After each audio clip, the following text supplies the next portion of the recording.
Kita bersyukur pada sore hari ini hanya karena kemurahan Tuhan kita boleh ada. Amin. Tuhan kita Tuhan yang baik. Haleluya. Baik, boleh sama-sama kita bangkit berdiri Bapak Ibu Saudara sebelum kita menyembah Tuhan. Haleluya. Bapa kami yang baik, terima kasih buat sore hari ini. Kalau kami boleh ada di rumah-Mu yang kudus, biar kiranya Tuhan lewat ibadah pada sore hari ini boleh menyenangkan hati Tuhan. Roh Kudus yang terus mengurapi kami, memberkati kami, menjamah melawat setiap kami. Dan biar kiranya ibadah pada sore hari ini boleh menyenangkan hati Tuhan. Terpujilah Engkau Bapa hanya di dalam nama Tuhan Yesus. Kami berdoa dan kami mengucap syukur. Mari semua kita yang percaya boleh katakan amin, amin. Kita boleh kasih tepuk tangan buat Tuhan kita yang luar biasa.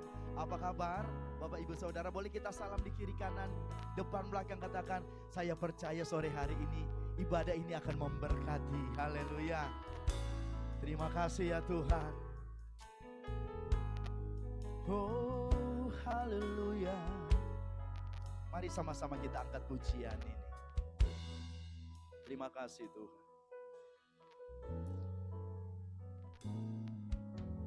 Yesus kami puja, kami sembah sebagai Raja. Berdiri di tengah kami, ditinggikan dan dipuji Yesus. Yesus kami puja, amin. Kami sembah sebagai Raja.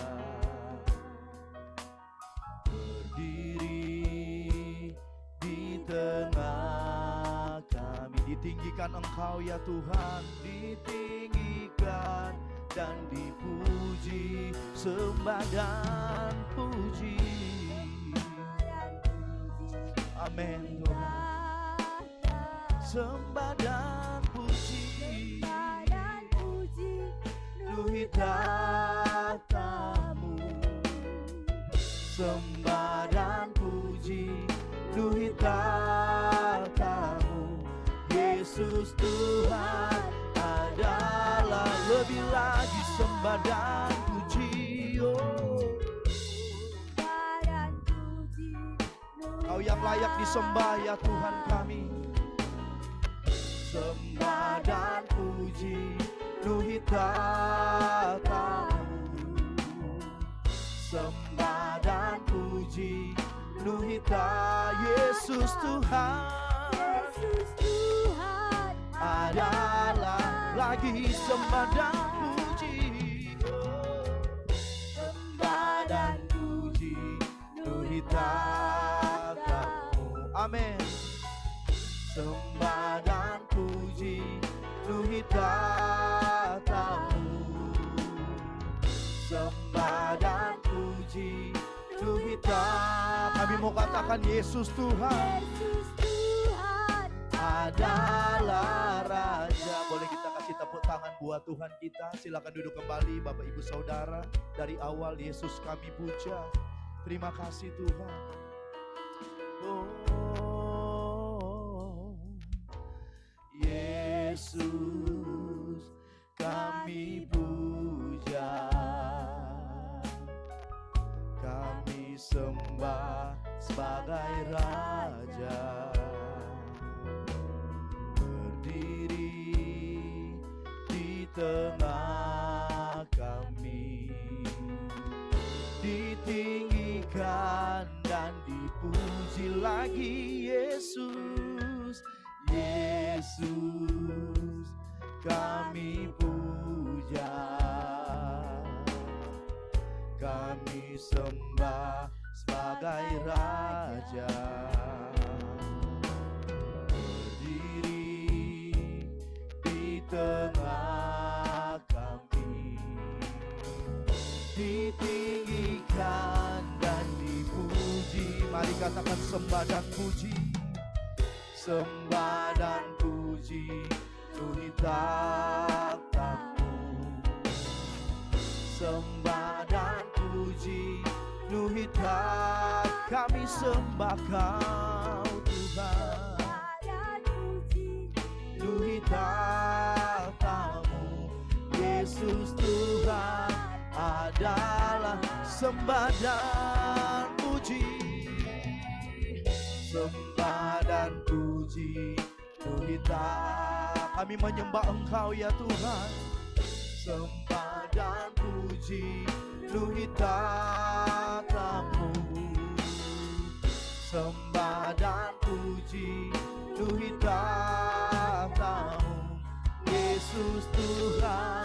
Mari lagi Bapak Ibu Saudara, sembah dan puji, oh, sembah dan puji Nuhita Kamu. Roh Kudus terus bawa kami lebih lagi. Nuhita Kamu, sembah dan puji Nuhita Kamu Yesus Tuhan adalah Raja. Yesus Tuhan, Yesus Tuhan adalah, hanya Yesus Tuhan, Yesus Tuhan adalah Raja. Mari sama-sama kita sembah Dia. Terima kasih ya Tuhan. Haleluya, haleluya, glory haleluya. Engkau baik Tuhan. Terima kasih. Haleluya. Oh, kami sungguh bersyukur Tuhan sore hari ini Tuhan. Kami terus mau katakan Engkau baik, Engkau sangat baik. Oh haleluya. Terima kasih ya Tuhan. Terima kasih. Kami terus mau meninggikan Engkau dari tempat ini ya Tuhan. Kami mau katakan Engkau Tuhan yang dahsyat, Engkau Tuhan yang luar biasa. Haleluya. Oh, ajaib mulia. Haleluya, haleluya, haleluya, haleluya, haleluya. Oh, haleluya. Terima kasih ya Tuhan, Engkau baik. Bahwasanya untuk selamanya kasih setiamu dalam hidup kami Tuhan. Haleluya, haleluya. Oh, terima kasih Tuhan. Kau baik ya Tuhan. Kau Tuhan yang dahsyat dalam hidup kami. Engkau Tuhan yang tak pernah meninggalkan setiap kami. Sungguh kami bersyukur kami mempunyai Tuhan yang luar biasa dalam hidup kami Tuhan. Mari Roh Kudus bawa kami lebih lagi Tuhan. Terima kasih, haleluya, haleluya. Glory bagimu Tuhan, glory bagimu Tuhan, glory, glory bagimu. Haleluya, haleluya, haleluya, haleluya, haleluya. Oh haleluya, haleluya. Oh haleluya. Terima kasih. Terima kasih ya Tuhan. Terima kasih, terima kasih. Nyanyi pujian bagimu Tuhan, pujian bagimu Tuhan. Namamu besar dan layak dipuji. Nyanyi pujian bagimu. Amin. Tuhan, pujian bagimu. Tuhan, namamu besar dan layak dipuji.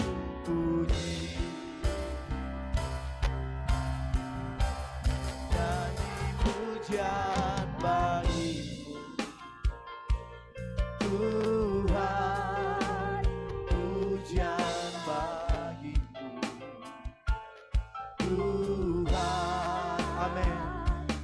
Namamu Engkau yang layak dipuji ya Tuhan. Sebab itu kami nyanyi pujian bagimu Tuhan. Nyanyi pujian bagimu Tuhan, pujian bagimu Tuhan.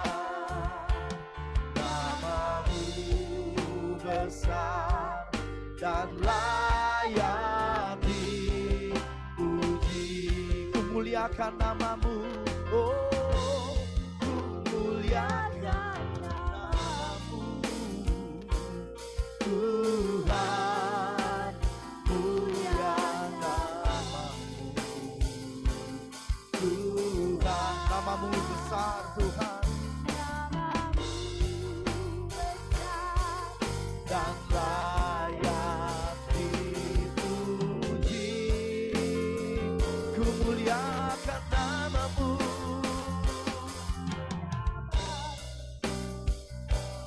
Tuhan, pujian namamu Tuhan. Namamu besar dan layak dipuji. Mari Bapak Ibu Saudara katakan, kumuliakan namamu, kumuliakan namamu Tuhan, mulia namamu. Tuhan, Namamu besar, namamu besar yang ajaib. dan layak dipuji. Sebab itu kumuliakan namamu Tuhan. Namamu, Yes. Tuhan, mulia namamu. Tuhan, namamu Besar dan layak. Boleh sekali lagi dengan iman sama-sama kita nyatakan, oh kumuliakan namamu Tuhan, mulia namamu Tuhan. Namamu besar dan layak dipuji.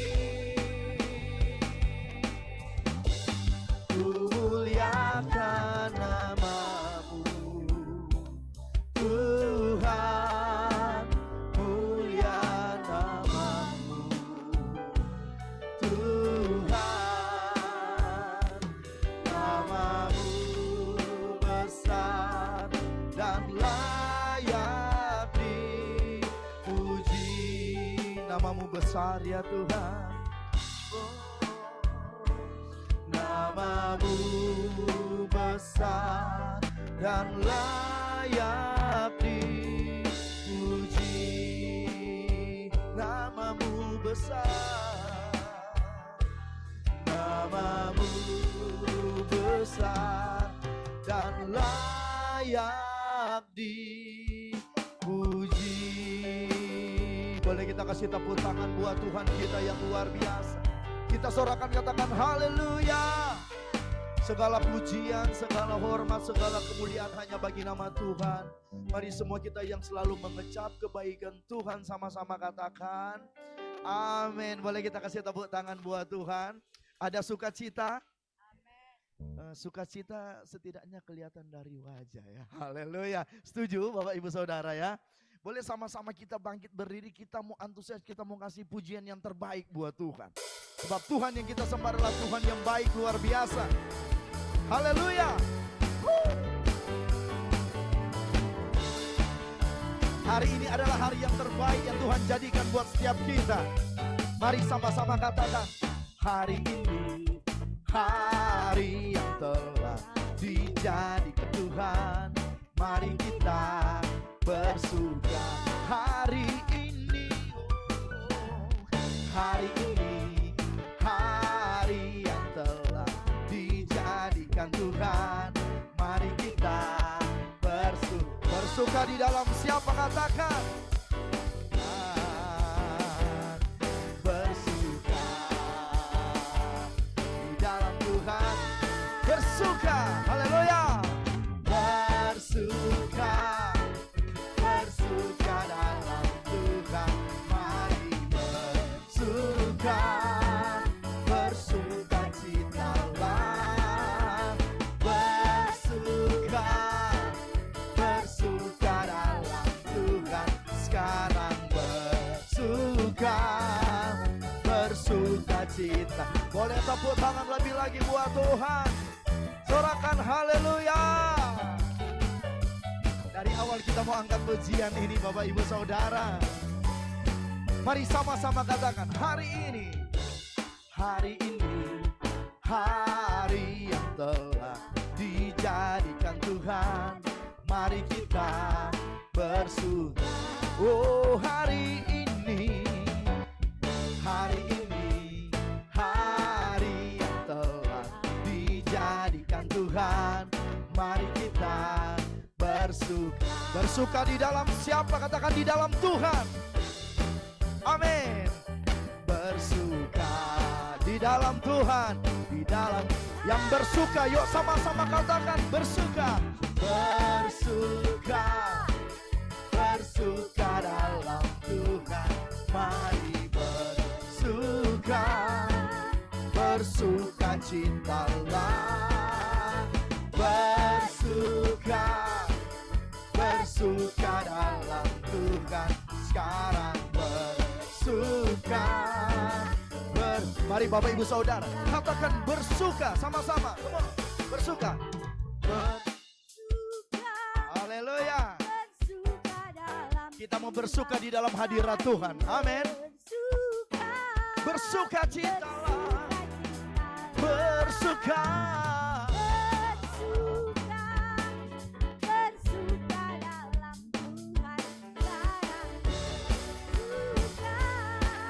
Bersuka sekali lagi. Bersuka. Bersuka. Bersuka dalam Tuhan. Mari bersuka. Bersuka cita. Kita mau bersuka di dalam Tuhan Bapak Ibu Saudara. Amin.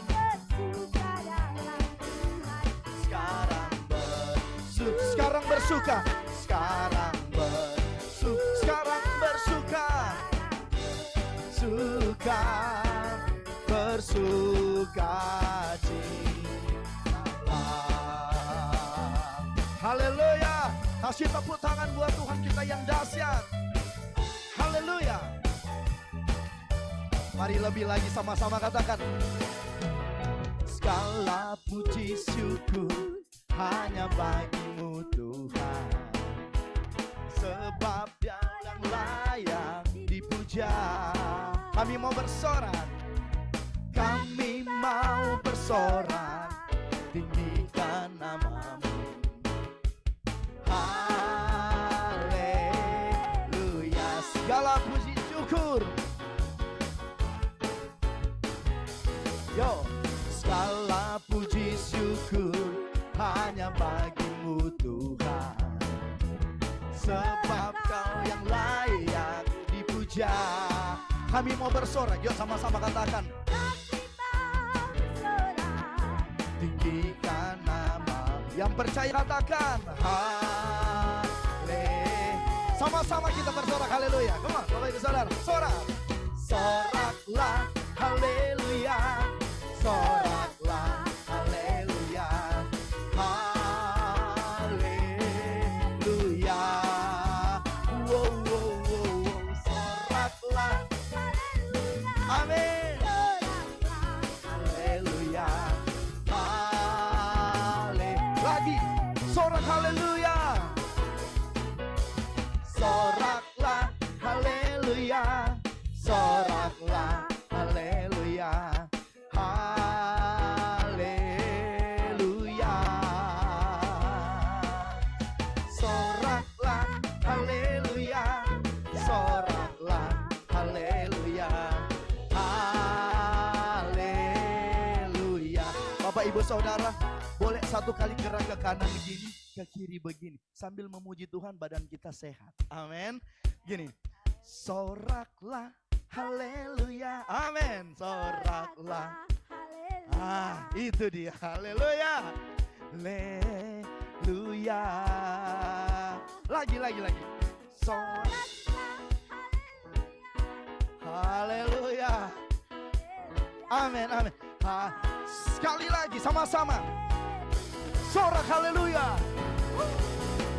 Soraklah haleluya. Soraklah haleluya. Haleluya. Soraklah haleluya. Soraklah haleluya. Haleluya. Haleluya. Haleluya. Oh, haleluya. Haleluya. Kita kasih tepuk tangan sambil sorakan, katakan haleluya. Haleluya, haleluya. Wah, silakan duduk kembali Bapak Ibu Saudara. Nah, gini memuji Tuhan ketika ada di dalam hadirat Tuhan. Amin. Baik, kita akan memberikan persembahan Bapak Ibu Saudara. Kita mau siapkan yang terbaik buat Tuhan. Terima kasih Tuhan.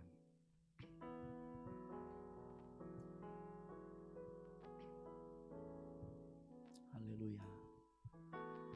Tuhan, Kau sungguh besar, karyamu sungguh ajaib, tiada hentinya ku mengagumi, sungguh Kau ajaib. Tuhan, Kau sungguh besar. Tuhan, Kau sungguh besar. Terima kasih buat karyamu yang luar biasa Tuhan. Karyamu sungguh Ajaib, tiada hentinya ku mengagumi, sungguh Kau ajaib. Ku mau selalu bersyukur kepadamu Tuhan, anugerah-Mu mempesonaku, selalu dan selalu Kau angkat hatiku, Kau membuatku berharga di mata-Mu. Ku mau selalu bersyukur kepadamu Tuhan, anugerah-Mu mempesonaku. Yes. Selalu dan selalu Kau angkat hatiku, Kau membuatku berharga di mata-Mu. Dari awal katakan, Tuhan Kau sungguh besar. Tuhan Kau sungguh besar. Oh, karya-Mu sungguh ajaib, tiada hentinya ku mengagumi, sungguh Kau ajaib. Ku mau selalu bersyukur kepadamu Tuhan, Anugerah-Mu mempesonaku, selalu dan selalu Kau angkat hatiku. Kau membuatku berharga di mata-Mu. Ku mau selalu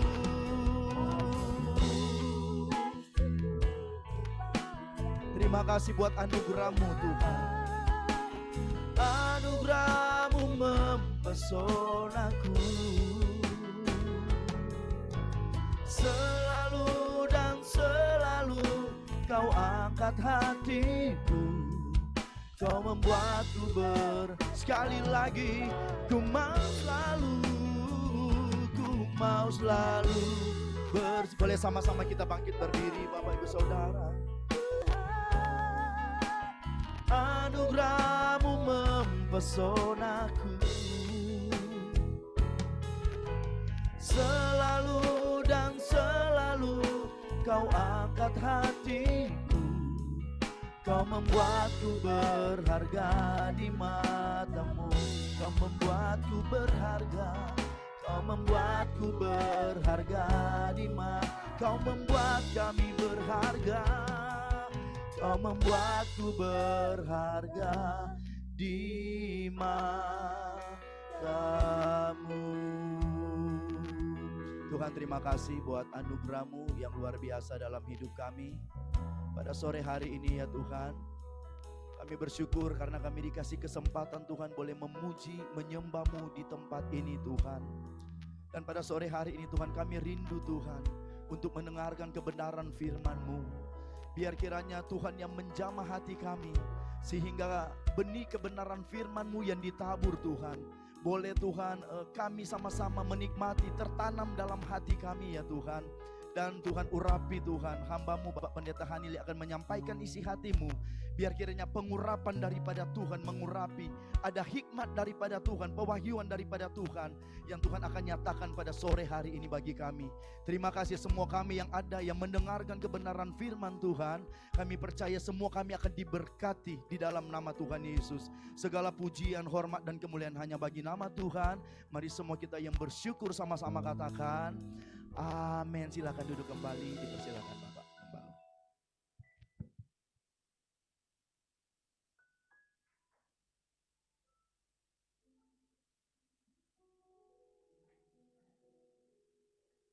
Haleluya. Puji Tuhan. Haleluya, puji Tuhan. Kita masih ada di kitab Bilangan pasal 33. Dan pada waktu minggu yang lalu kita baru membahas perjalanan orang Israel sampai di Ritma, atau yang lebih sering disebut ya di dalam kitab Ulangan dengan dan kitab Keluaran dengan Kadesh Barnea. Ya, jadi sebenarnya tempat ini sama, ya, hanya di kitab Bilangan rupanya lebih disebutkan tempat yang dijadikan sebagai lokasi perkemahan mereka. Ya, lokasi perkemahan ini maksudnya bukan mereka kemah itu karena ada kegiatan atau acara, saudara ya. Tapi karena memang tenda-tenda rumah mereka ini ya seperti orang berkemah yang dibongkar pasang, sebab mereka harus melakukannya itu sebanyak 41 kali dari 40 tahun perjalanan mereka. Nah, saudara mungkin mikir, kok hanya 41 tempat dari 40 tahun itu? Karena memang satu tempat mereka bisa tinggal sampai 1 tahun. Ada yang sampai 1 bulan. Ada yang memang hanya 1 minggu saja. Sebutlah rata-rata yang paling singkat itu 1 minggu, saudara ya. Jarak atau lamanya mereka berkemah di satu tempat persinggahan. Tetapi Alkitab mencatat ada beberapa tempat yang memang cukup lama bagi mereka untuk tinggal. Yang paling lama dicatat itu adalah Sinai. Karena Sinai ada tanggalnya, kapan mereka masuk, kapan mereka keluar. Itu bahkan sudah ditulis tanggalnya di dalam kitab Keluaran. Mereka masuk pada tanggal 1 bulan yang ketiga, mereka keluar pada tanggal 20 bulan yang kedua tahun berikutnya.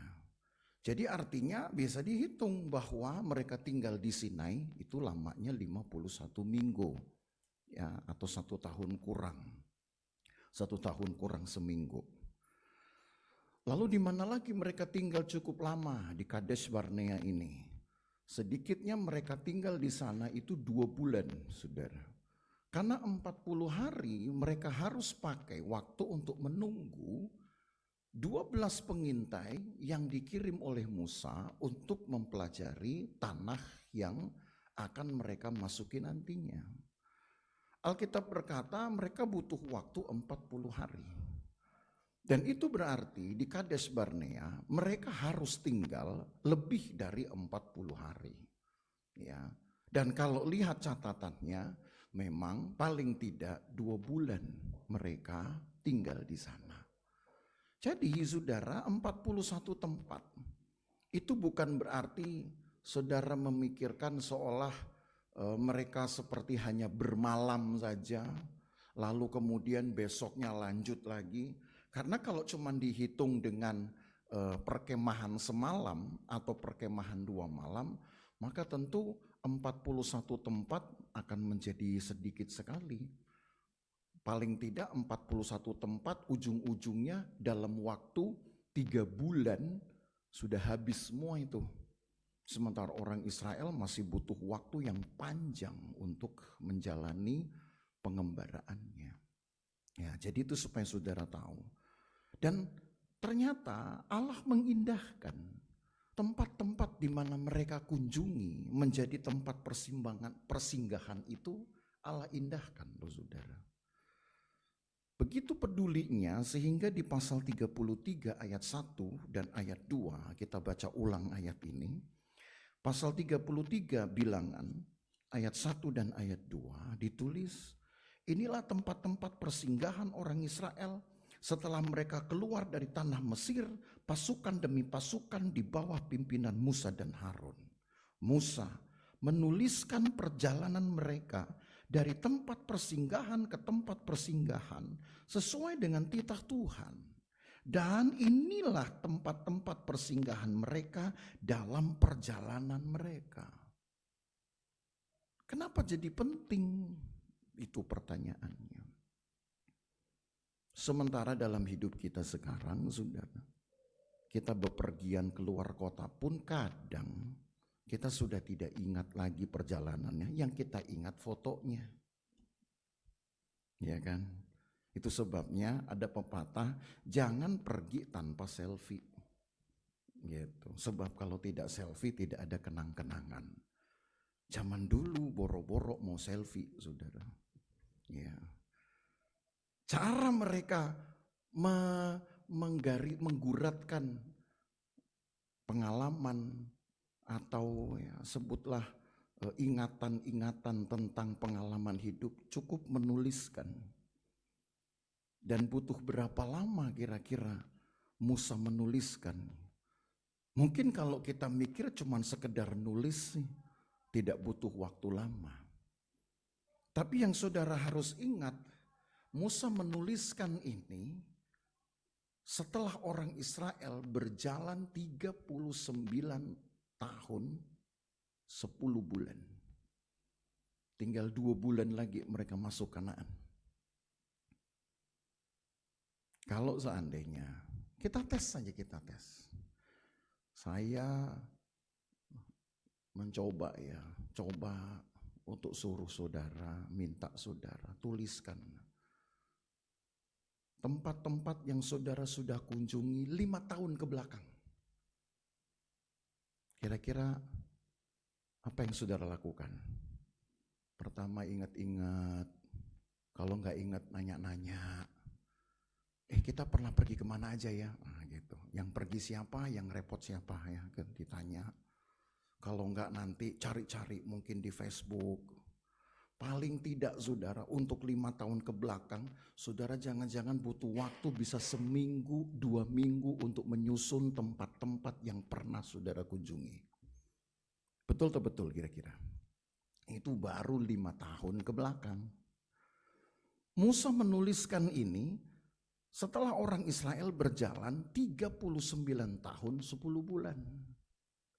Yang lalu harus ditulis ulang dari pertama. Kalau banyak senengnya, mungkin banyak nempelnya. Biasanya kita akan mengingat pengalaman yang menyenangkan. Tapi mengingat perjalanan orang Israel ini hampir sering tidak menyenangkan, saudara. Nah, ironis ya. Kalau ini mewakili perjalanan kekristenan, saudara. Kira-kira apa yang kemudian saudara harus siapkan sebagai sebuah kesaksian? Ikut Tuhan berapa lama? 40 tahun. Senang apa enggak? Mau bilang enggak takut dosa? Ayo saudara. Kan kalau saudara bilang, enggak senang ikut Tuhan. Oh, saudara berarti enggak percaya sama Tuhan. Tapi mau bilang senang, enggak juga. Betul apa betul? Kayak mulai ada kelihatan muka-muka jujur di sini kan gitu.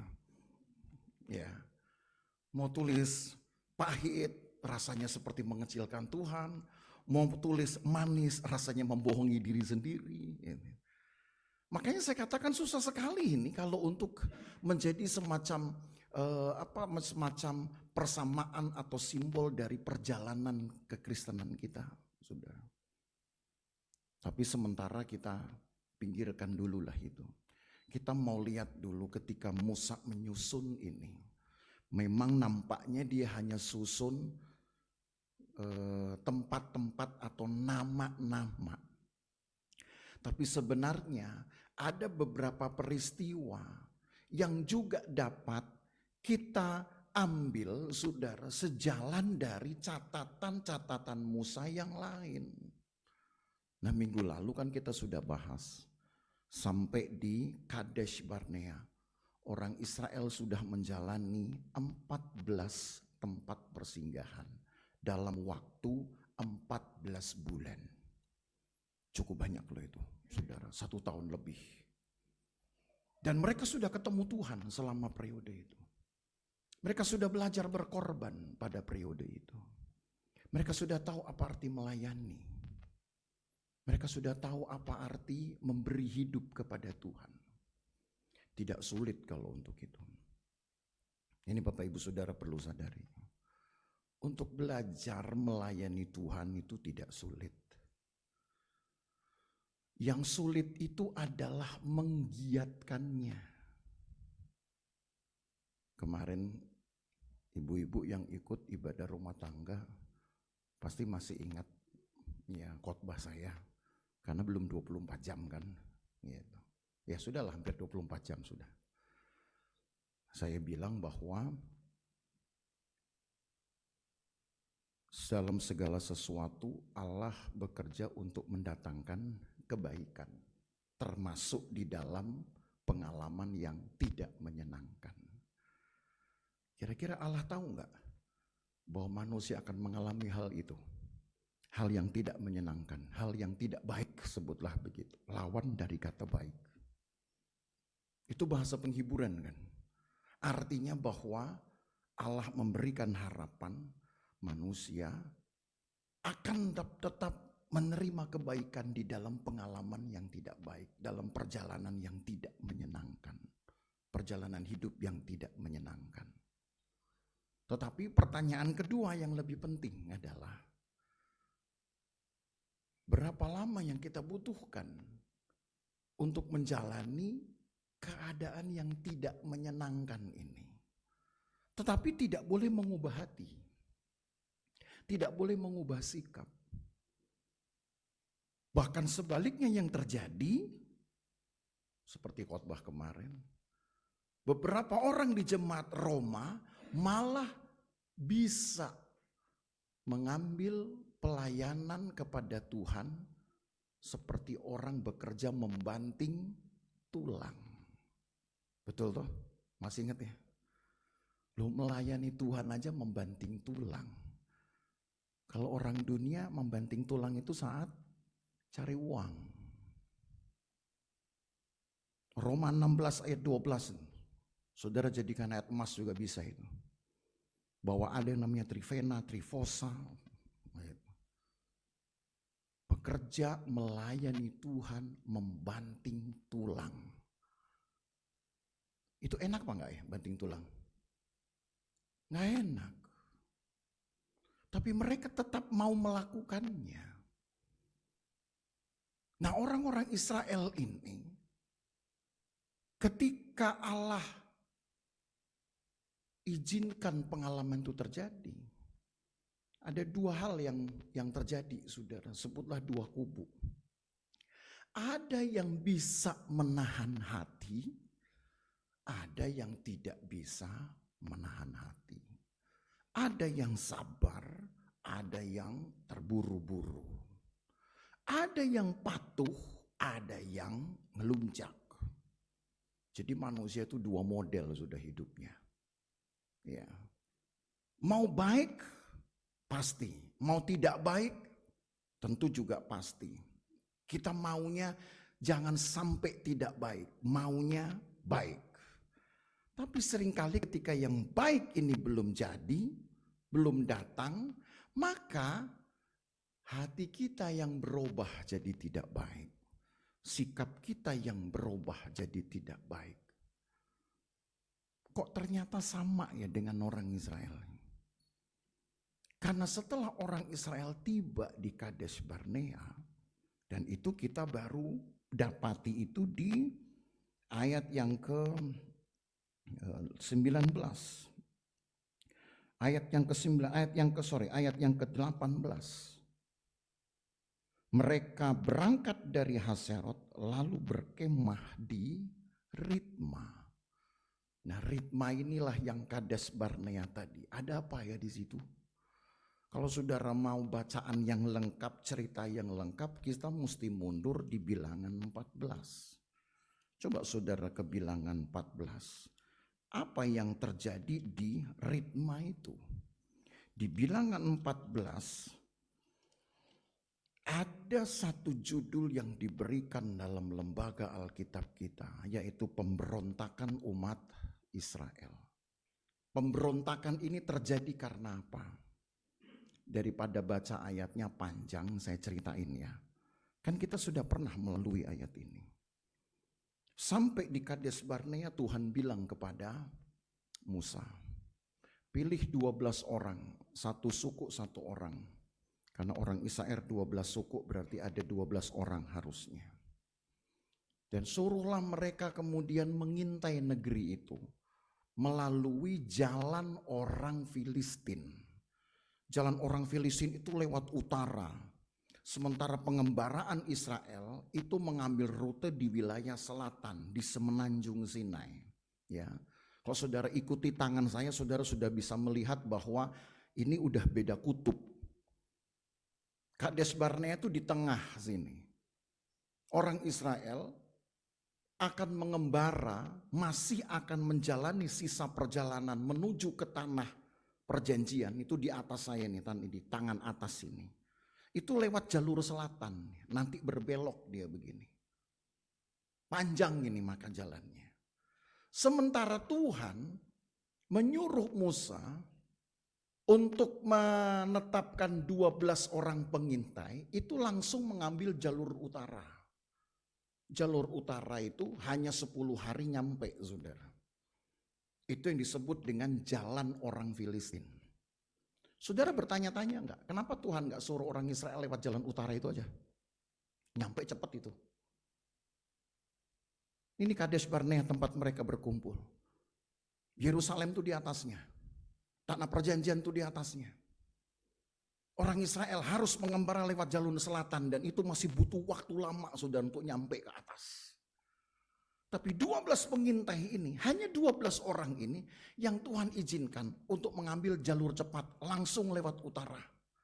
Jalan yang gak pernah orang Israel jalani selama pengembaraan. Jalur itu gak pernah ada, gak pernah pernah disebutkan sebagai jalur pengembaraan orang Israel. Jadi Allah punya dua jalan.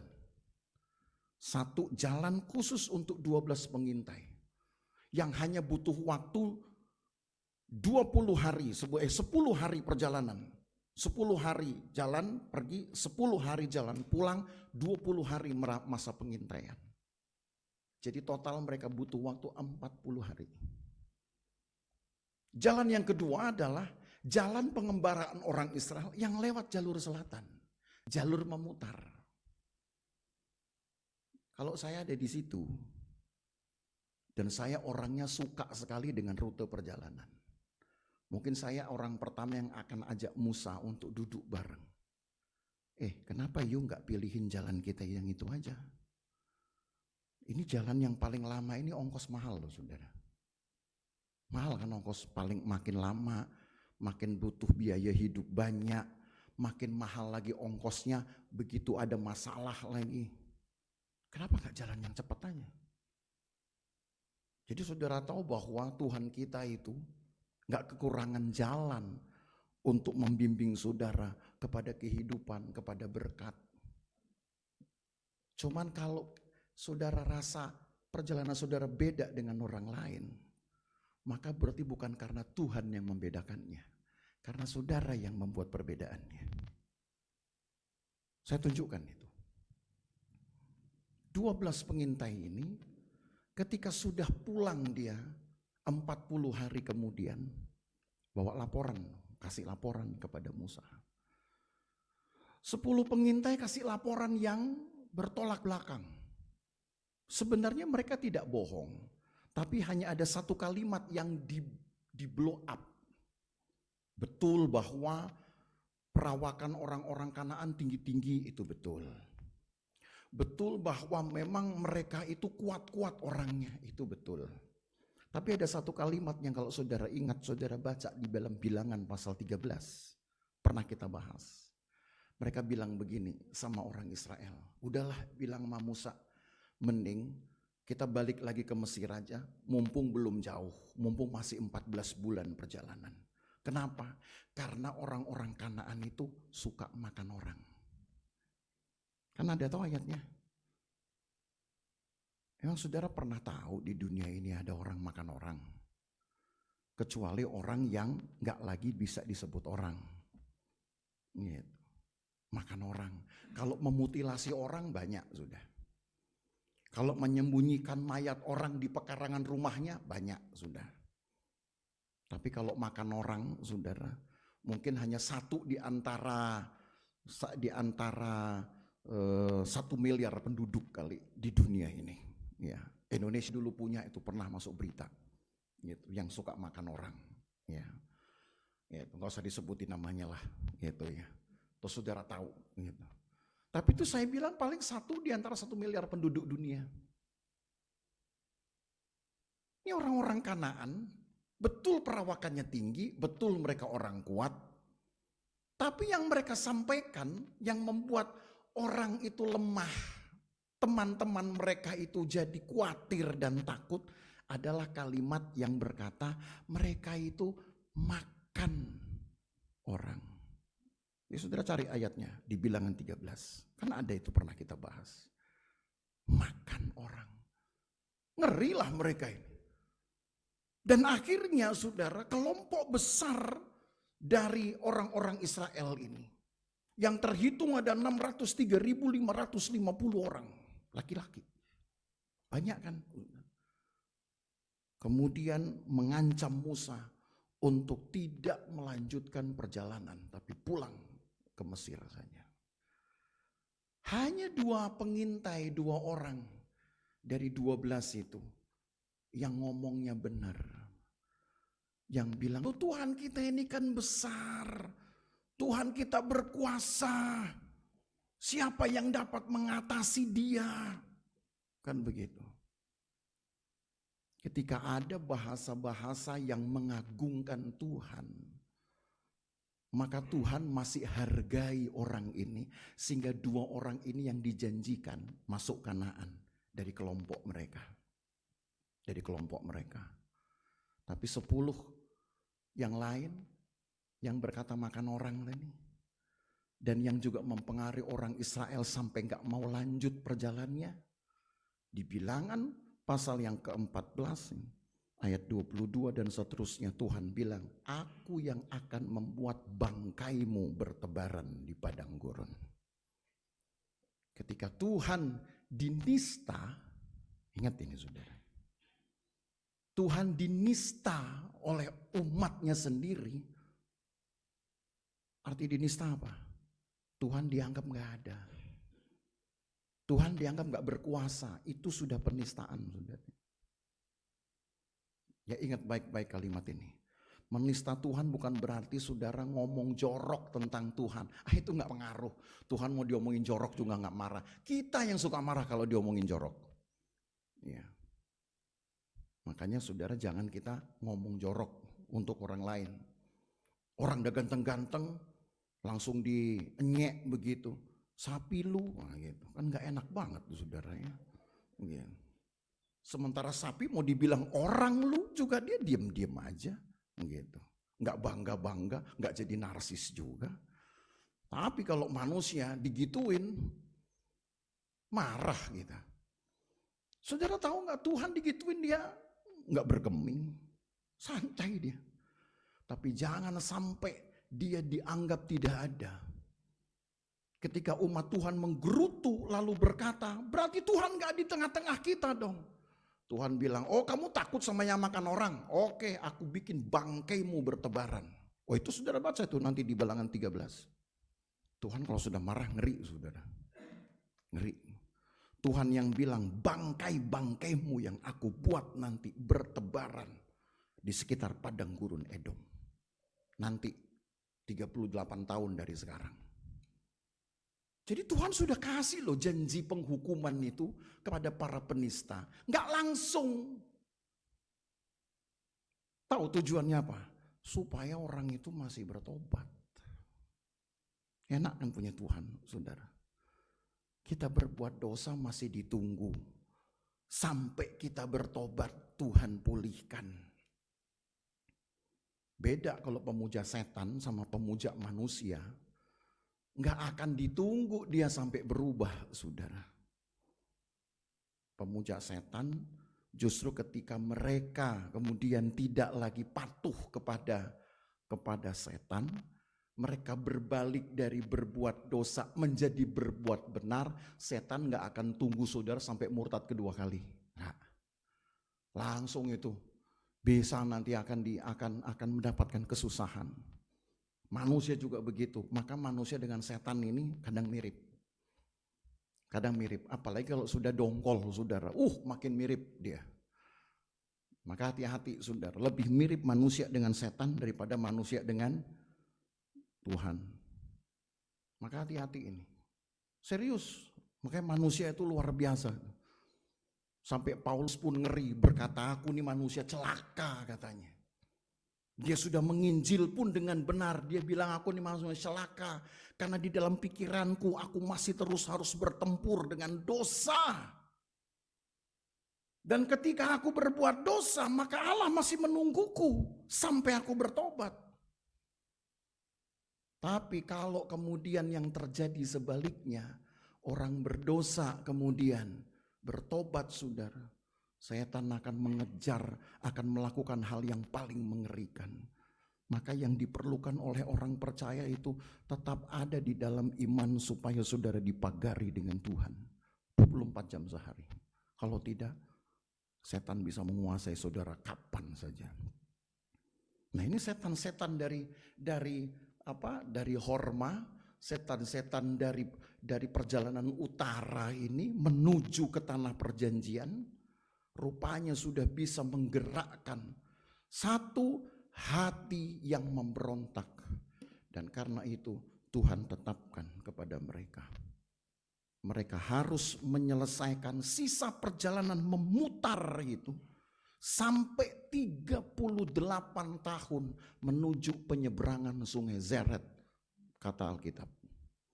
Karena di penyeberangan sungai Zeredlah maka Tuhan menggenapi firman-Nya, bangkai-bangkai dari para penista Tuhan itu dicecerin di situ. Mereka mati mengenaskan. Tapi saudara ingat ya, bukan Tuhan kejam. Allah tunggu 38 tahun. Jadi enak jadi umat Tuhan nih, saudara berdosa masih ditunggu. Pahit hidupmu masih ditunggu oleh Tuhan. Kapan ini mau mengucap syukurnya? Tapi makin sering saudara menggerutu, berarti sudah makin tebal roh menista Tuhan yang saudara pupuk, saudara pelihara. Dengar firman Tuhan saudara ya. Hati-hati di dalam hidup. Jangan sampai secara tersembunyi di dalam hati kita ada penistaan ini. Saudara mungkin berkata, saya gak pernah ngomong jorok tentang Tuhan. Memang menista Tuhan bukan itu. Tapi saudara baca lagi pelan-pelan di bilangan 13. Di bilangan 13-nya. Disitulah ditulis orang-orang yang menista Tuhan. Kenapa?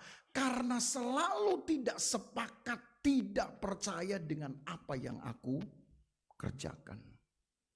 Tinggal disuruh jalan aja kok. Nanti akan ketemu juga kok tempat perhentian. Akan ketemu juga kok tanah perjanjian. Tinggal jalan aja kok. Susah sekali. Tinggal ikut Tuhan aja kok saudara. Ada masalah, itulah perjalanan. Anggaplah seperti saudara jalan dari rumah saudara ke tempat ini. Saudara kan gak akan ketemu jalan rata. Ada jalan berlobang, ada jalan yang kemudian sengaja ditinggiin, alias apa namanya itu, polisi tidur, nah gitu. Ada jalan yang berlobang, saudara lewat gak? Tetap lewat. Kan gak mungkin begitu ada lobang dikit, aduh lobang, gue gak bisa jalan. Ada gak yang begitu? Kan gak nyampe saudara di sini. Gak nyampe saudara ke toko mau belanja. Gak nyampe saudara mau pergi ke tempat manapun. Kan kita tahu bahwa perjalanan itu gak akan pernah rata saudara. Kita tahu bahwa pengalaman hidup gak akan pernah selalu menyenangkan. Tapi toh tetap bisa kita jalani. Karena ada semangat untuk melakukannya sambil membanting tulang, kan itu. Yang kemarin itu, sambil membanting tulang. Nah orang Israel ini kurang dalam semangat untuk membanting tulang melayani Tuhan. Kurang sekali. Padahal di Sinai mereka udah jumpa Tuhan. Di Sinai itu hampir setahun mereka sudah akrab dengan Tuhan. Di Sinai mereka lihat kemuliaan Tuhan. Di Sinai mereka melihat punggungnya Tuhan. Di Sinai mereka melihat apinya Tuhan. Apa yang kurang? Di Sinai mereka dengar Tuhan bersuara. Di Sinai mereka bisa merasakan kehadiran Tuhan ketika bumi bergetar. Semua pengalaman kemegahan Tuhan mereka sudah alami di Sinai. Tapi kadang makin kenyang seseorang dengan Tuhan, biasanya tingkat buru-burunya tinggi. Tingkat gak sabarnya tinggi. Lah gimana sih Tuhan? Kan saya sudah berdoa sama Tuhan. Katanya kalau berdoa Tuhan akan kabulkan. Kata siapa? Gak ada ayatnya di dalam Alkitab. Alkitab hanya berkata, mintalah maka kamu akan mendapatkannya, diberi. Tapi kan gak dikasih tahu cepatnya atau lambatnya. Gak ada ayat berkata mintalah maka besok kamu dapat. Gak ada ayatnya. Betul ayatnya bahwa ketoklah pintu akan dibuka. Cuman saudara sabar ngetuk pintu kalau saudara baru besok dibuka. Memang saudara mau marah-marah, mau dobrak tuh pintu. Woi buka woi gitu. Bisa begitu. Gak ada ayatnya. Gak ada ayatnya bahwa Tuhan harus mengabulkan yang kita doakan secepat yang kita mau. Yang ada cuman kalau pintu diketuk tunggu sampai akan dibuka. Kalau yang kita minta akan diberi tapi tunggu sampai diberi. Betul kan itu ayatnya? Betul apa enggak? Atau jangan-jangan saudara gak tahu lagi ayatnya di mana? Ya sudahlah terima-terima aja. Yang ngomong Pak Gem ini pasti benar lah sudah. Maka hati-hati saudara. Itu baru satu ya. Jadi di ritma inilah mereka belajar sekarang.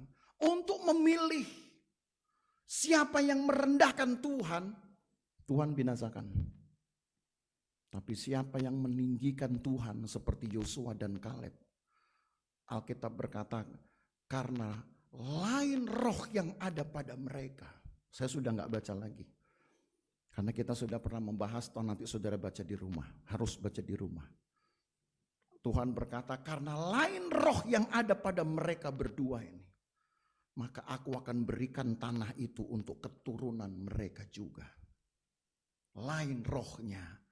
Lain rohnya apa? Rohnya nggak mau ngikut-ikutan sama yang lain. Saudara, milikilah roh yang beda sendiri dengan yang lain. Itu kalau saudara ingin berhasil menjalani perjalanan iman. Karena apa yang mereka sedang jalani ini, itu persiapan mereka nanti ketika masuk tanah Kanaan. Ini baru satu ya.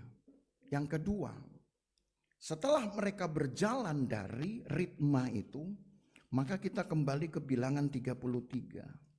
Saya langsung bawa saudara ke ayat yang ke-37. Mereka berangkat dari Kades, lalu berkemah di Gunung Hor di perbatasan tanah Edom. Nah, saudara akan ketemu dengan tempat yang sekarang disebut Kades. Tadi saya sebut ritma itu Kades. Kira-kira apa yang saudara bisa tangkap di ayat ini? Yang saya sebut ritma tadi karena Alkitab menyebut begitu di ayat yang ke-18. Itu Kades. Dan di situ ada pengalaman 12 pengintai. Maka 38 tahun kemudian mereka tiba di tempat yang itu lagi. Mereka tiba di tempat yang sama. Nanti kita belajar kitab Keluaran baru saudara tahu. Bahwa Tuhan menambahkan 38 tahun. Dalam perjalanan 40 tahun itu, sebenarnya harusnya orang Israel menjalani pengembaraan mereka nggak perlu sampai 40 tahun. Paling tidak yang Tuhan bawa mereka berputar-putar bisa saja hanya 2 tahun. Gitu. Tetapi kenapa menjadi 40 tahun? Karena 38 tahun itu ditambahkan dari pengalaman Kades Barnea yang pertama.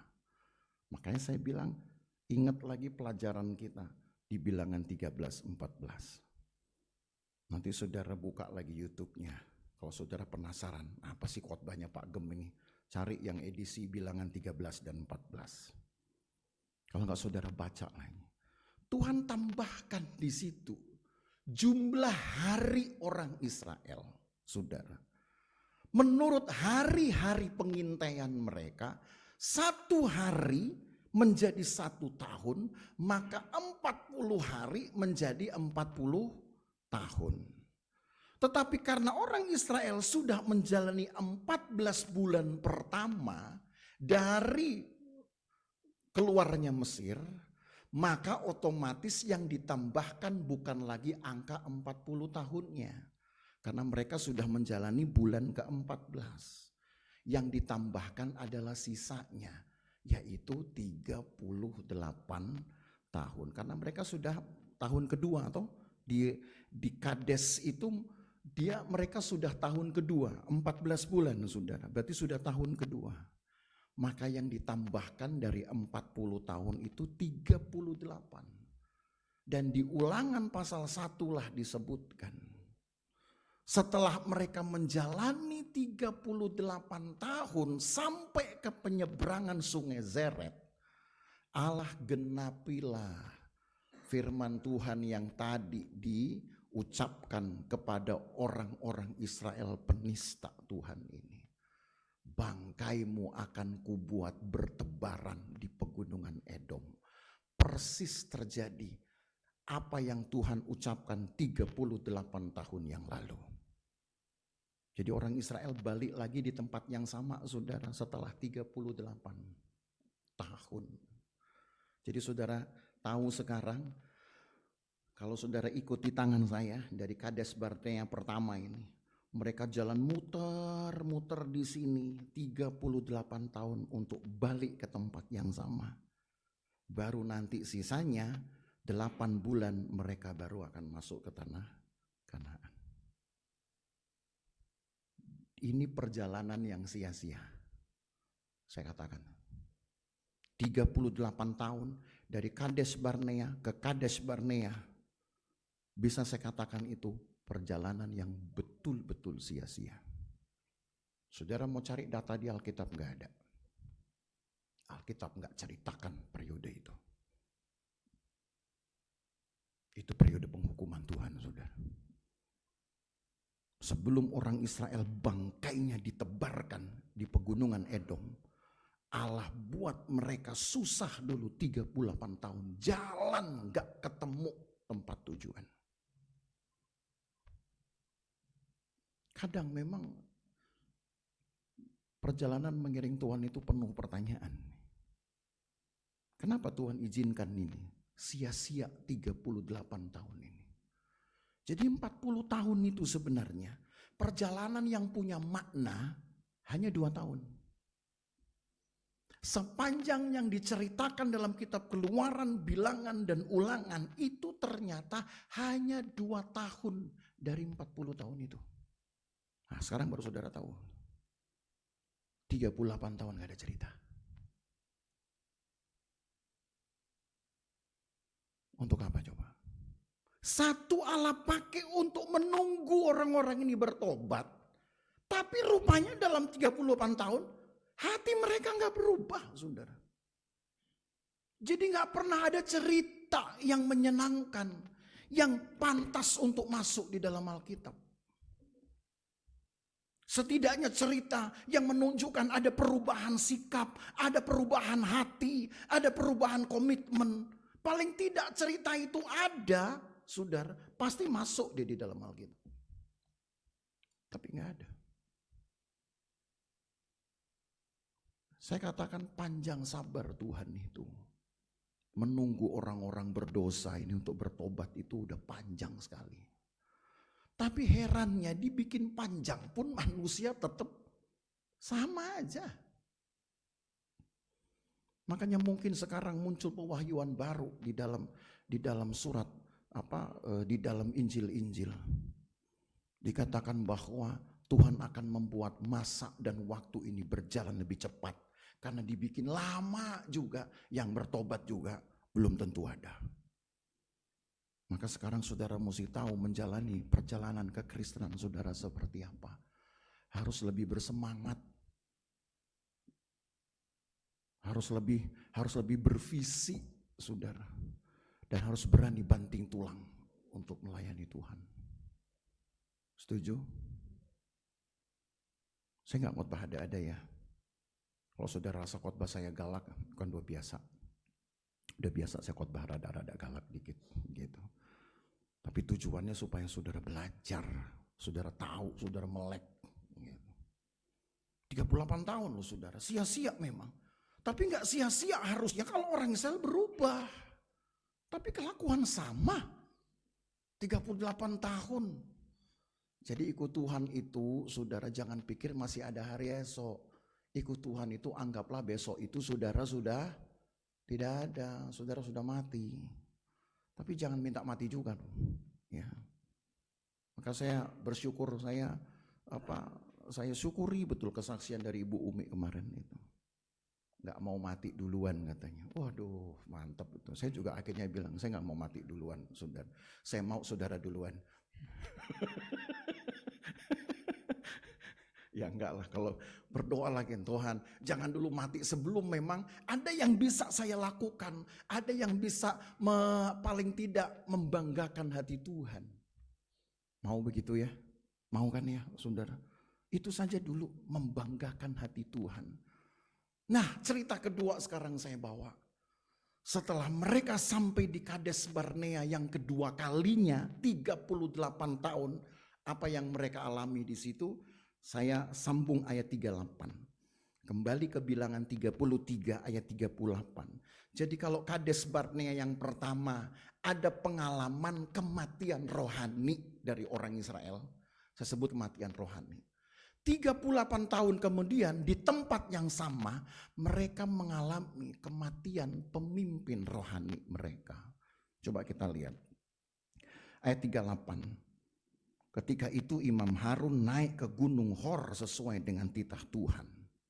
Ini dari Kades Barnea di Gunung Hor ke Gunung Hor. Itu perjalanan tidak sampai setengah sabat, saudara ya. Di Gunung Hor itu Harun naik ke atasnya dan di situ ia mati pada tahun ke-40 sesudah orang Israel keluar dari tanah Mesir. Pada bulan yang kelima pada tanggal 1 bulan itu, atau ada tanggalnya. Kalau ditulis tanggal 1 bulan 5 tahun ke-40, sementara mereka keluar tanggal 1 bulan 1, berarti mereka tinggal menyisakan 7 bulan untuk masuk ke tanah Kanaan. Supaya genap 40 tahun. Ini sudah tahun yang ke-40, tapi baru di bulan kelima. Berarti mereka harus tunggu bulan 1 di tahun ke-41-nya.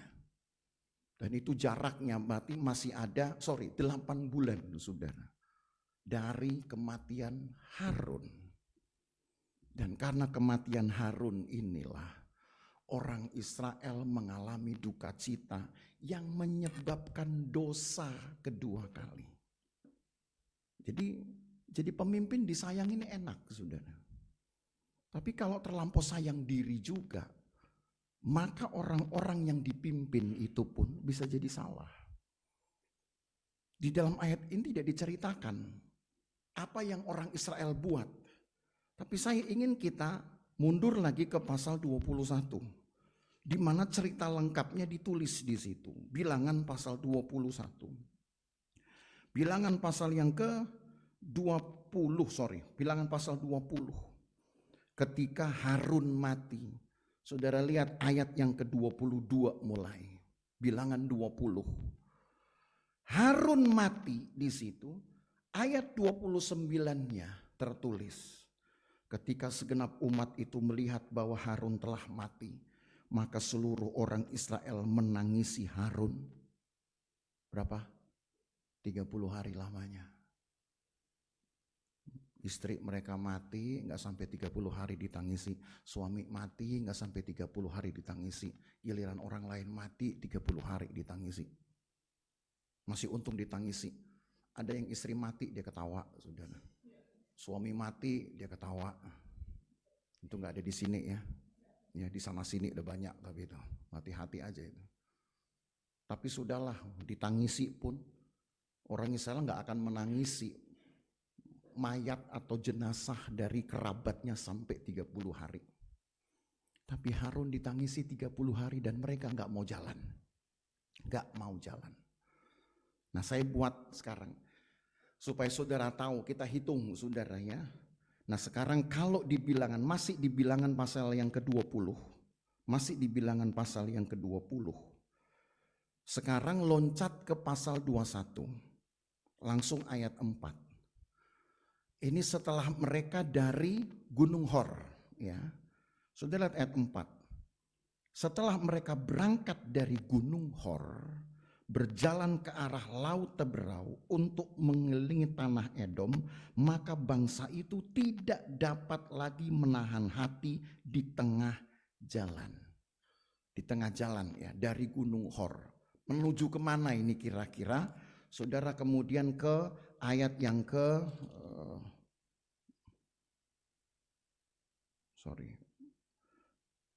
yang ditulis mereka kemudian jalan ke daerah Obot. Di mana tadi ditulis ya? Oh ya, ayat 10. Masih di pasal 21. Coba saudara lihat. Kemudian berangkatlah orang Israel lalu berkemah di Obot. Berarti antara Kades Barnea dengan Obot, disinilah ada peristiwa ular tembaga. Betul? Ya. Jadi setelah mereka 30 hari menangisi Harun, di Hor, lalu mereka ke Obot. Tapi antara Hor dengan Obot itu ada pengalaman ular tembaga. Kira-kira di mana ini? Saya buat sekarang saudara kembali ke bilangan 33. Kita cek and recheck. Dengan begini saudara tahu, belajar untuk memahami perjalanan orang Israel. Dari ayat yang ke 41 sekarang. Ayat 41, bilangan 33-nya. Berangkatlah mereka dari Gunung Hor lalu berkemah di Zalmona.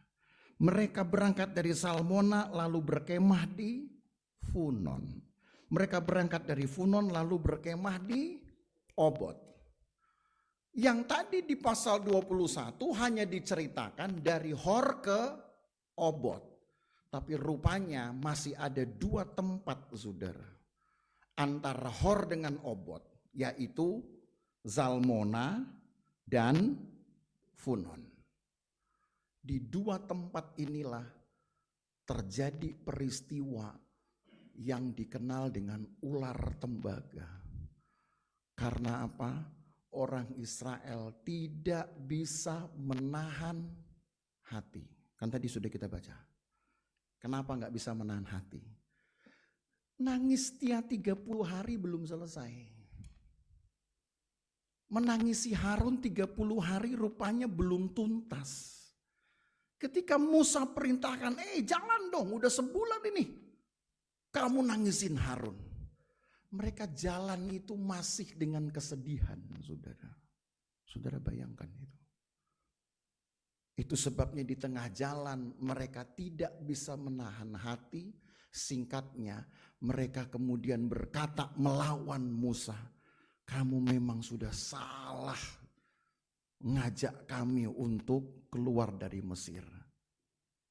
Itu dikatakan orang Israel setelah kapan tadi? Tanggal 1 bulan 5 tahun ke-40. Berarti tadi saya katakan tinggal berapa? 8 bulan lagi nyampe tanah Kanaan. Sebutlah dikurangi lagi dengan 30 hari menangisi Harun. Berarti tinggal 7 bulan lagi nyampe Kanaan. Sebutlah dikurangi lagi perjalanan dari Salmona ke Funon. Anggaplah itu 1 bulan saudaranya. Berarti tinggal 6 bulan lagi masuk Kanaan. Bisa-bisanya orang Mesir bilang, balikin kami ke Mesir. Ngerti maksudnya? Ini kalau bukan orang stres, saudara. Udah jalan jauh baru mikir pulang. Udah jalan mau nyampe tujuan, masih mikir pulang. Saudara ikut Tuhan, seserius apa saya tanya sekarang? Saudara masih merasa ikut Tuhan ini masih lebih dekat dengan hidup duniawi saudara? Atau sudah lebih dekat dengan hidup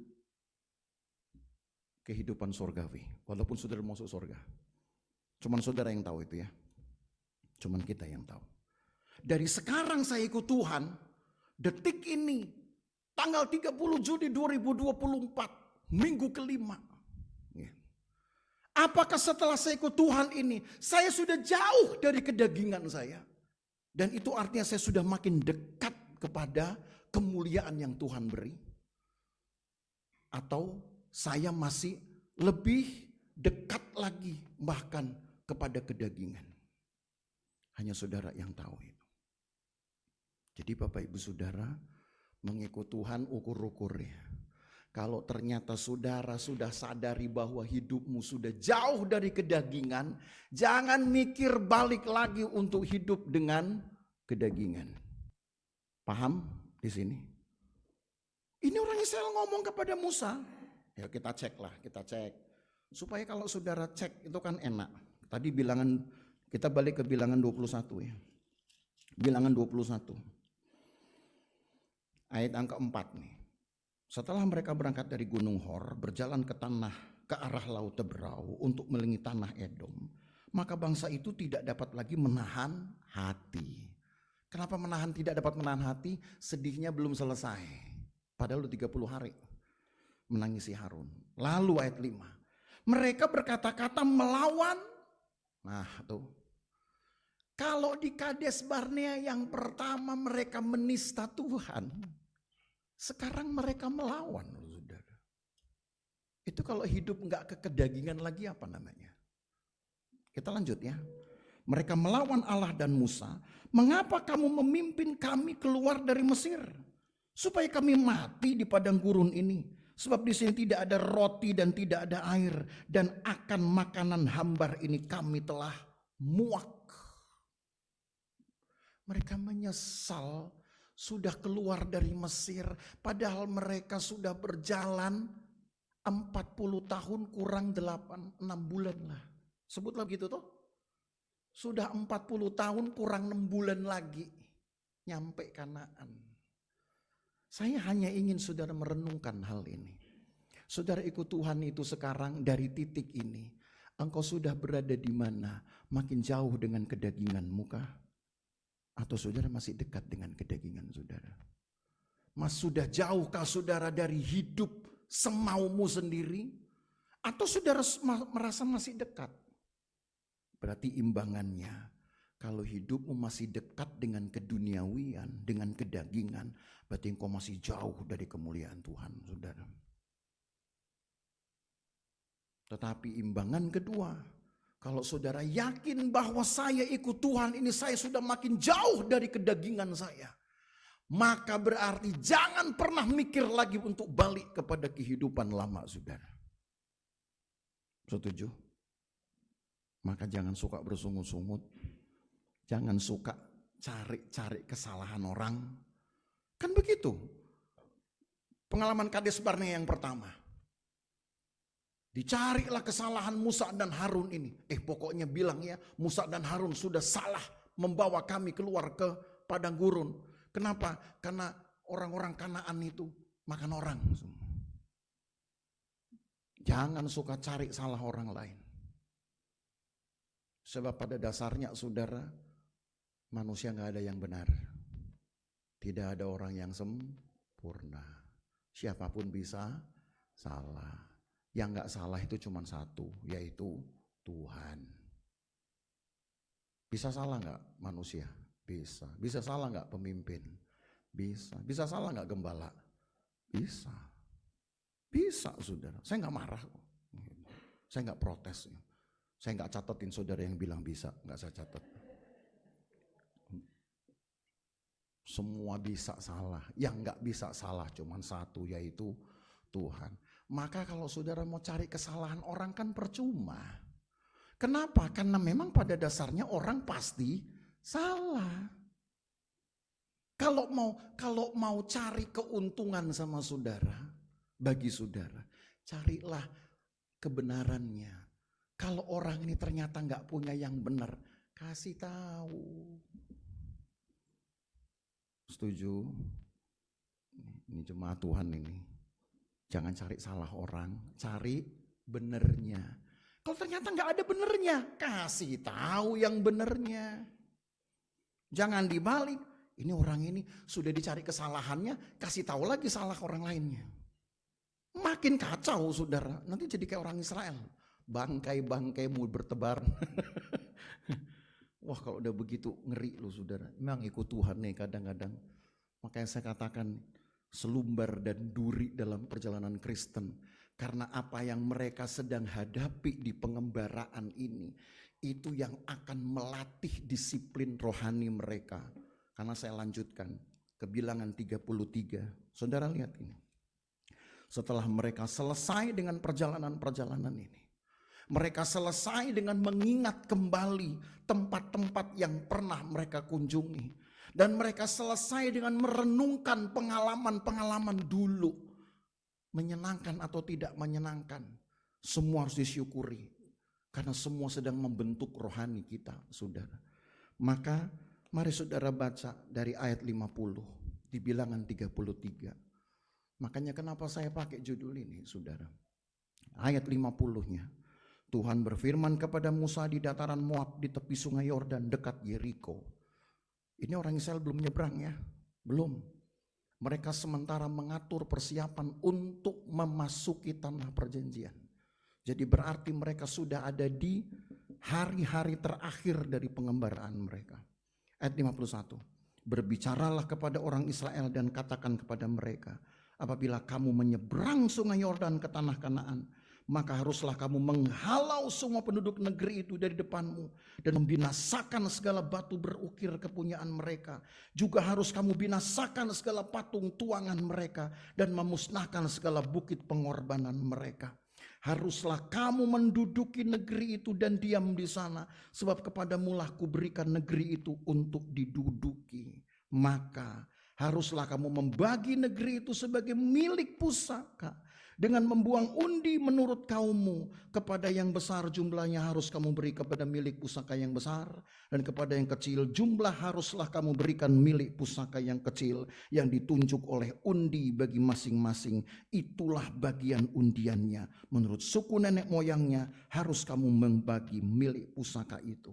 Tetapi jika kamu tidak menghalau penduduk negeri itu dari depanmu, maka orang-orang yang kamu tinggalkan hidup dari mereka akan menjadi seperti selumbar di matamu dan seperti duri yang menusuk lembungmu, dan seterusnya. Kenapa Tuhan latih orang Israel dalam perjalanan mereka? Pengalaman-pengalaman pahit, supaya nanti ketika mereka masuk tanah Kanaan, mereka tidak ingin alami yang pahit itu. Mereka harus usir semua kedagingan, termasuk kalau bisa orang-orang di sekitar kita yang masih punya prinsip hidup daging. Saudara harus bisa bunuh, bukan bunuh orangnya ya, tapi bunuh kedagingannya. Sebab kalau saudara biarin, satu saat orang itu yang akan jadi duri buat dirimu. Ingat ini saudara. Ini pesan mimbar yang bersifat pengajaran. Teman itu teman. Tapi juga tidak semua teman itu bisa disebut teman. Ada yang cuman teman perjalanan. Ada yang teman hidup, kan beda-beda. Ada yang teman sepermainan, beda jenisnya. Tapi saudara sebagai orang Kristen, sebagai anak Tuhan yang memang sudah hidupnya untuk Tuhan, engkau harus bisa membuat jarakmu jauh dari kedagingan. Sambil juga mematahkan kedagingan orang-orang lain. Termasuk itu teman saudara. Termasuk itu saudara, kerabat saudara. Termasuk itu satu rumah saudara. Termasuk itu tetangga saudara. Sebisa mungkin berjuang untuk itu. Susah, iya. Tapi kalau saudara diamkan, saudara pikir saya nggak mau cari ribut, pelan-pelan mereka akan jadi duri dalam daging, menjadi selumbar bagi matamu. Tahu selumbar? Selumbar itu kalau saudara sayat pohon, kulitnya aja ya, di balik kulit kasarnya pohon itu akan ada kulit muda. Sama kayak kita daging itu ada kulit ari. Tipis sekali dia. Nah itu kalau ditaruh di mata saudara, itu udah bisa bikin penglihatan gak jelas. Kabur. Gitu. Nah orang-orang Israel pernah mengalami kegamangan hidup rohani. Ketika Yesus bilang, kamu tunjuk-tunjuk salah orang, kamu tunjuk-tunjuk salah yang gede-gede, balok pada orang lain kamu lihat. Tapi selumbar di matamu kamu biarin. Karena selumbar itu mungkin ngelihatnya sama persis seperti orang katarak, saudara. Bisa ngelihat tapi nggak jelas. Dan orang berpikir masih bisa ngelihat, tapi sebenarnya sudah nggak jelas. Oh nggak apa-apa, yang penting saya masih bisa lihat kamu sehat, kamu masih bisa lihat, saya masih bisa lihat kamu happy, kamu pokoknya orangnya baik. Tapi sebenarnya hidupnya jauh dari Tuhan dan saudara biarkan itu. Awalnya tidak apa-apa, lama-lama dia yang akan jadi duri dalam daging saudara. Makanya kenapa Alkitab selalu menyarankan orang-orang percaya harus berperang.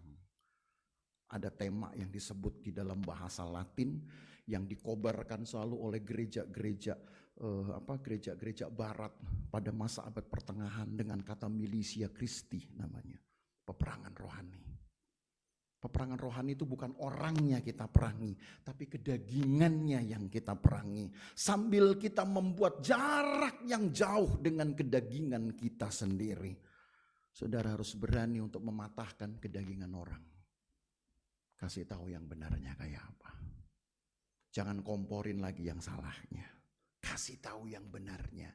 Supaya satu saat nanti orang itu akan balik memberkati kita. Bener juga ya kamu ya. Kalau gak ada kamu, aduh kayak apa hidup saya. Nanti saudara akan terima kesaksian itu. Itu sebabnya kenapa orang Israel harus susah-susah saudara. Maka jangan lagi saudara berkata bahwa aduh Tuhan kok bawa orang Israel susah. Bersakit-sakit dahulu, bersenang-senang kemudian, rasanya itu sudah menjadi peribahasa umum. Tapi sebenarnya prinsipnya dari Alkitab itu. Apalagi Tuhan berdoa kemudian, aku akan pulihkan segala sesuatu sebelum aku turun kembali. Kan begitu. Tapi sambil menunggu aku turun, aku akan mengutus engkau seperti domba ke tengah. Nah, saudara lihat tuh siapa yang jadi serigala. Jangan lihat kiri kanan saudara sekarang. Ya. Sekarang kiri kanan saudara sekarang domba-domba saudara. Ya. Jangan sedang wah ini jangan serigalanya di sini. Nggak di sini nggak ada serigala nih. Kalau ada udah kita potong-potong saudara serigalanya. Jadi saudara pahami ya. Satu sisi Tuhan berjanji bahwa aku akan datang kembali. Tapi sebelum datang kembali aku akan pulihkan segala sesuatu. Tapi sambil menunggu itu Tuhan kasih ketenangan gak sama saudara? Sama kekristenan? Iya kasih. Hanya gimana cara kita pakai ketenangan itu sambil kita memerangi serigala. Jadi tenang itu bukan berarti kita diem pasif. Makanya saya katakan kalau perlu. Saudara satu waktu tengah malam pastikan orang lain udah tidur. Kalau saudara gak, misalkan saudara malu. Saudara pergi tuh ke belakang tuh ke kali situ.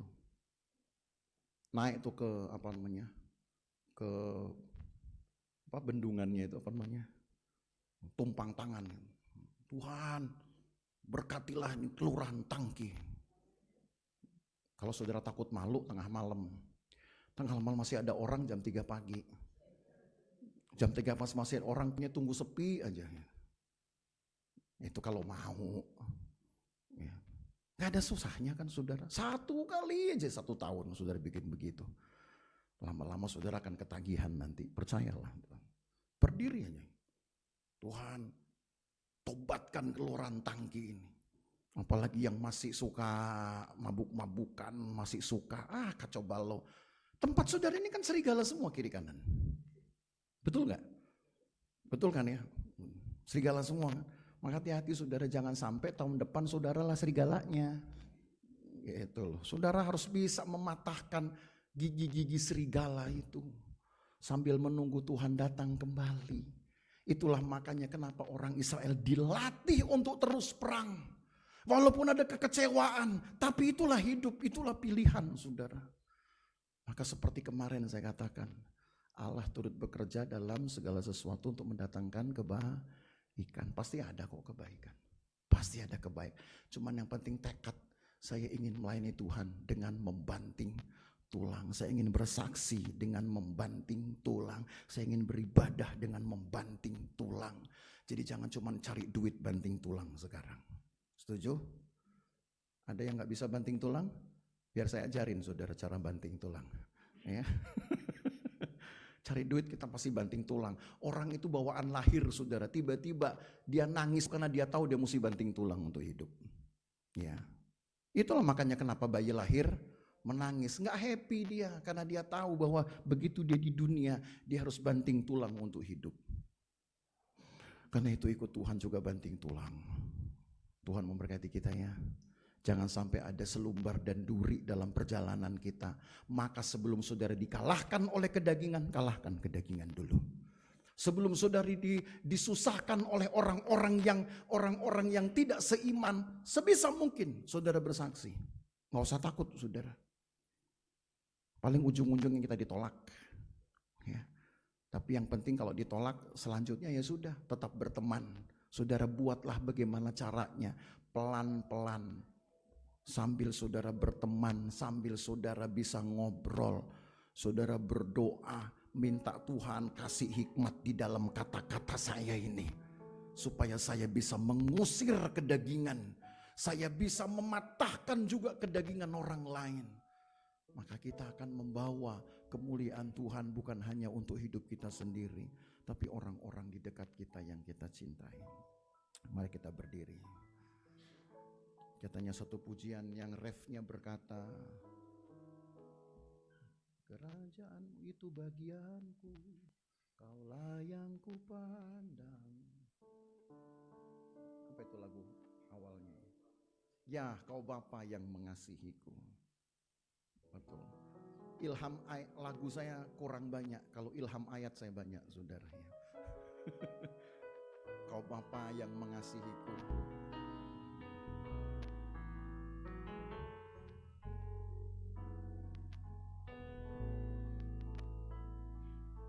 Amin. Kau Bapa yang mengasihiku, kuasa-Mu memulihkanku, hati yang baru Kau berikan, untukku dapat melihat rencana-Mu indah bagiku. Kau ada di setiap jalanku, hatiku haus dan lapar akan Engkau. Kaulah segalanya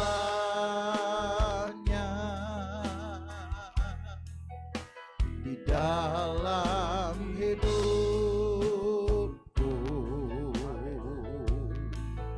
kerajaan-Mu, kebenaran-Mu itu bagianku.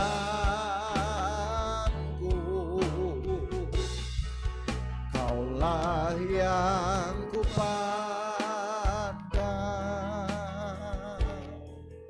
selama hidupku, mengasihi-Mu, memuliakan-Mu, Bapa dan Raja. Langsung refnya. Kaulah segalanya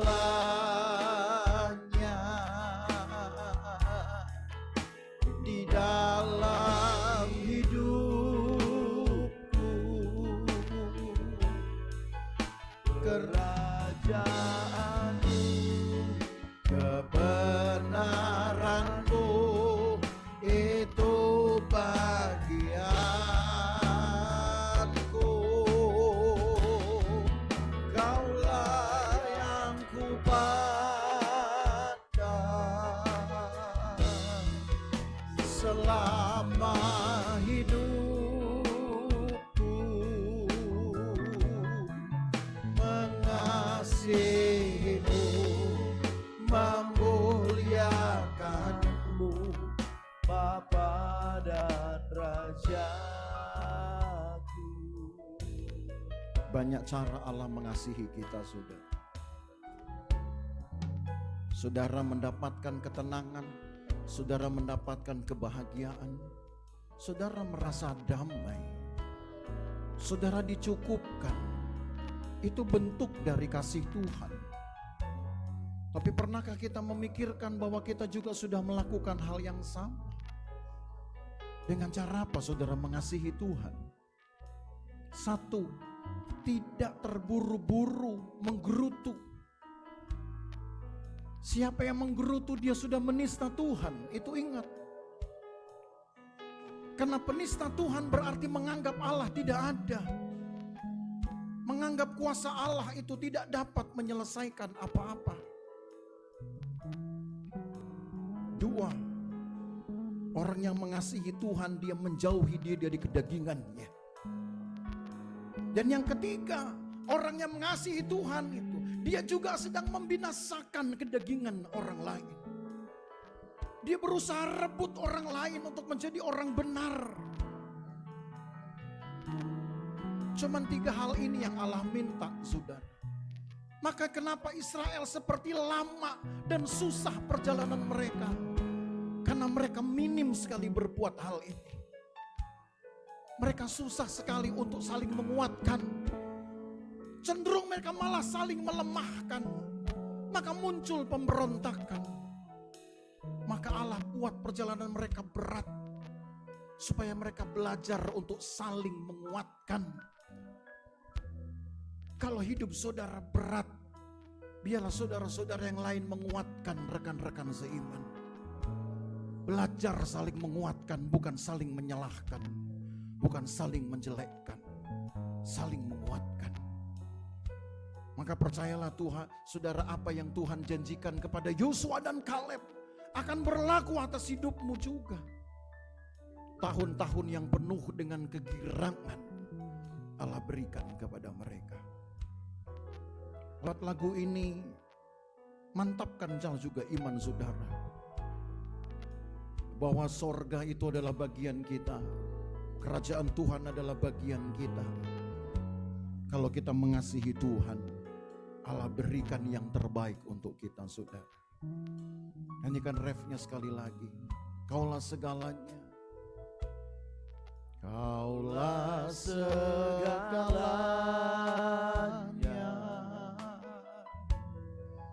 di dalam hidupku. Kerajaanmu, kebenaranmu, Itu bagianku. Kaulah yang kupandang selama hidupku. Mengasihimu, memuliakanmu, Bapa dan Raja. Lagi sekali, kaulah segalanya, kaulah segalanya di dalam hidupku. Kerajaanmu, kebenaranmu, itu bagianku. Kaulah yang kupandang selama hidupku. mengasihimu, memuliakanmu, Bapa dan Rajaku. Tuhan Yesus, berbelas kasihanlah Engkau kepada kami Tuhan. Karena Engkau tahu umat-Mu terus belajar untuk mengasihi Engkau. Mereka sedang belajar memupuk iman mereka, sambil juga mengikis kedagingan mereka, sambil juga memerangi kedagingan-kedagingan dari orang-orang di sekitar kami. Ini bukan perjuangan yang mudah, tapi kami yakin Tuhan akan mampukan kami seiring dengan ketulusan kami, seiring dengan kerinduan kami untuk membanting tulang dalam melayani Engkau.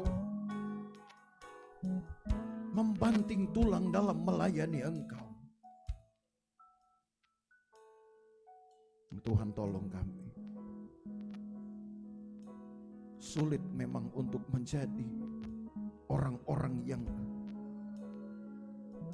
memiliki kekudusan seperti tokoh-tokoh iman masa lalu. Tapi bukan hal yang tidak mungkin untuk kami buat. Di dalam nama Yesus Kristus, Tuhan, percayakan kuasa-Mu ke dalam kehidupan tiap jemaat Tuhan, yang menguasai pikiran mereka, perkataan mereka, tingkah laku mereka, sehingga mereka dapat memerangi dosa, dapat memerangi kedagingan-kedagingan di sekitar mereka. Dan supaya kemuliaan Tuhan menjadi semakin luas pancarannya di tempat ini karena memancar dari hidup kami. Terima kasih banyak Tuhan Yesus. Berkati umat-Mu, kuatkan umat-Mu. Masih banyak pertempuran-pertempuran rohani yang harus kami jalani sebelum kami memasuki tanah perjanjian, tanah perhentian, tempat di mana kami bisa bersekutu dengan Engkau siang malam tanpa henti, tempat yang penuh kedamaian. Maka Tuhan, siapkan kami supaya kami terus berperang. Dunia ini tidak akan pernah berhenti memerangi kami, maka kami juga akan terus memerangi dunia ini. Bukan dengan membenci orang lain, tapi dengan mengasihi dan merangkul orang lain, dengan kata-kata hikmat, dengan kata-kata kasih, dengan kata-kata Injil tentunya. Tuhan, tolong kami. Berkati umat-Mu Tuhan. Berkati mereka di dalam pekerjaan mereka. Berkati mereka ketika mereka dengan sungguh-sungguh memberi hidup untuk Tuhan. Berkati mereka ketika mereka bersungguh-sungguh untuk mengambil bagian di dalam pelayanan, untuk mengambil bagian di dalam korban-korban. Berkati mereka Tuhan. Persembahan-persembahan umat-Mu berkati. Persepuluhan mereka juga Tuhan berkati. Apa yang mereka bawa untuk Tuhan melalui gereja ini Tuhan berkati. Mereka melakukannya dengan cinta. Mereka melakukannya karena mereka ingin berbagi, ingin memberi. Mereka melakukannya karena mereka tahu inilah iman yang sesungguhnya. Berkati ya Tuhan Yesus. Penyertaan-Mu ada atas mereka dari hari ke hari. Sertai mereka dari luar rumah sampai masuk ke dalam rumah. Jauhkan dari bahaya celaka perbuatan jahat orang lain. Tuhan, kumpulkan mereka kepada keluarga-keluarga mereka pada waktu-waktu tertentu, pada sore atau malam hari, supaya mereka dapat menceritakan kebaikan Tuhan satu sama lain. Berkat-Mu turun atas kami semua ya Tuhan. Dan ketika jemaat-Mu pulang sementara, Tuhan beserta dalam perjalanan mereka, sambil membawa berkat ini, Tuhan sertai perjalanan mereka, hindarkan dari bahaya celaka perbuatan jahat orang lain, sampai mereka tiba di rumah mereka dengan selamat dan sukacita, sambil membawa berkat ini. Maka Bapak Ibu Saudara sekalian, pulang dengan bawa berkat dari Allah Bapa, kasih sayang dalam persekutuan dengan anaknya Yesus Kristus, dan penyertaan Roh Kudus memelihara kita dari hari ini sampai selama-lamanya. Dan berkat ini kita terima di dalam nama Tuhan Yesus Kristus. Segala kemuliaan hanya bagi Tuhan. Segala hormat pujian hanya bagi Tuhan. Kuasa dan kemuliaan hanyalah bagi Tuhan. Segala kemuliaan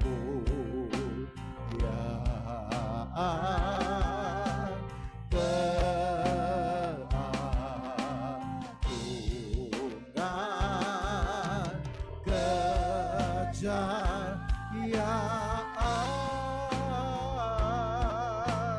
hanya bagi Tuhan. Jemaat yang diberkati, bersama kita berkata amin. Selamat hari Minggu, saudara. Sambil saudara lihat